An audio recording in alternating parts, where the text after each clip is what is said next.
What's going on, everybody? Welcome back to the channel. Today we're taking it back to the Spider-Verse. We've got the alternate Hobie Spider-Punk, so let's see what we've got going on. Let's check it out.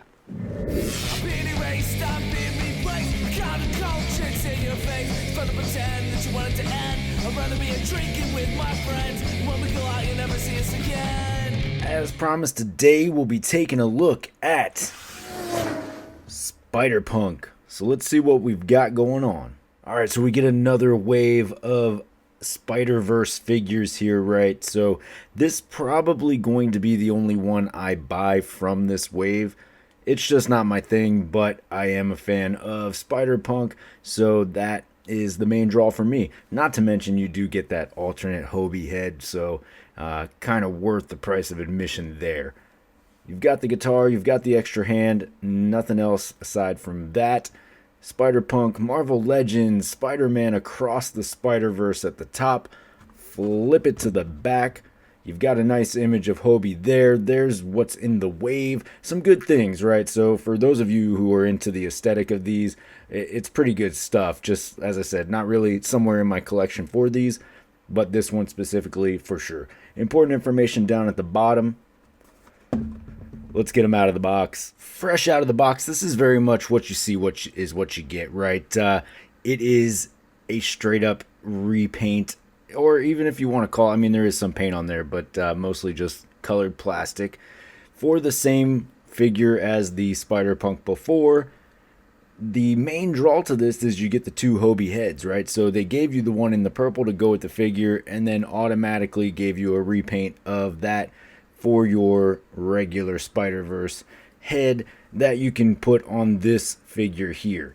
Now, there were some third-party ones out there. They cost a little bit, right? So at $25, you're getting that and the figure. So a little bit better in that regard for me. Other than that, though, I mean, there's not much to talk about for this figure, right? The articulation is going to be the same. It's got the same sort of weak legs and arms because they are skinny, but it looks cool. Now, there are certainly many other iterations of Hobie throughout the Spider-Verse movie that looked pretty cool in color and would have really looked cool in figure form.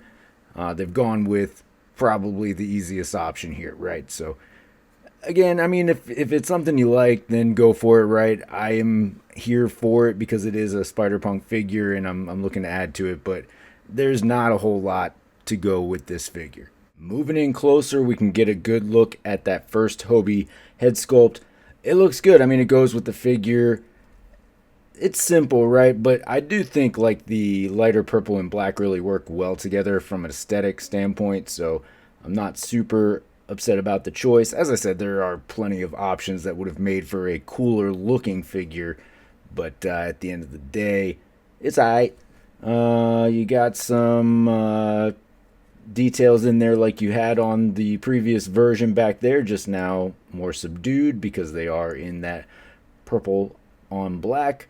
Still got the silver studded areas in there, so that stands out still as a highlight for these figures. So I do appreciate that extra level of detail because especially on something that's more simplistic, that does add some extra pop and dynamism to it.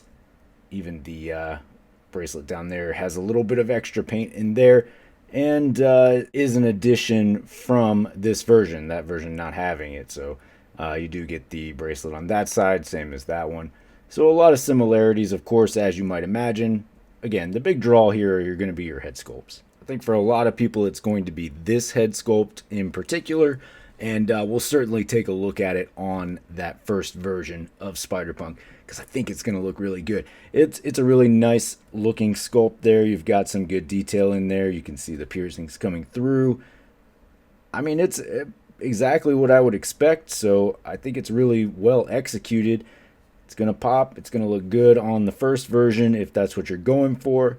So certainly a nice addition to it. I do wish that we didn't have to get a second figure just to get this, but at least we got it, right? And you know, depends on what you want. If you want to pay up for it or paint it yourself, you've got options out there. But for me, this is pretty much what I'm looking for. You get the guitar again, which is going to be It looks like the same decal patterns and everything, so no changes there.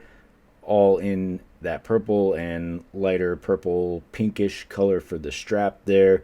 Nothing painted for the strings. So they did, like on that version, on the original version, they did at least paint the tuning keys, but not on this one. So I would like to see just kind of maybe those, just to give it a little bit more pop. But I guess if they're really trying to stick with the subdued look, then it certainly gets you there. For your hands, you do get your pick holding hand, so you can see the pick there. Again, it would have been cool to see that painted a different color just to let it stand out a little bit, because it really just kind of blends in there. Really, just you lose it there. You also get your open hand, which allows you that playability on the guitar there, right? You know, pick a note and go. You also got your thwip hand, which lends itself very well to Spider-Punk in this case. Articulation is going to be the same as the previous version, but for those of you who don't have it and this is your first endeavor into this figure, head does drop down to there, chin just about touching the chest. Neck goes back to there, so you get a little bit of range upward. The hair is going to stop you. You can see right here it hits the shoulder. You get a little bit of rock in there, and then plenty of movement side to side and all the way around. Arm makes its way all the way around up to about there. You do get your upper bicep cut. You are double jointed pinless at the elbow.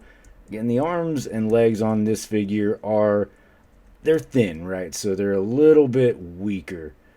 Hinge at the wrist, ab crunch, hip swivel, leg kicks up to there. So you get plenty of kick on there, which is good. You like that.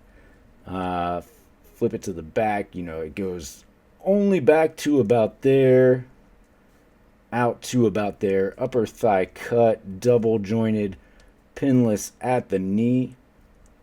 You do have a boot cut, and then your hinge and swivel at the ankle. For comparison, here he is backed up against the previous wave version of Spider-Punk. Obviously the bodies are the same, so the general height is going to be the same, but Hobie's hair does give him some extra volume and a little bit more height there, as you might imagine.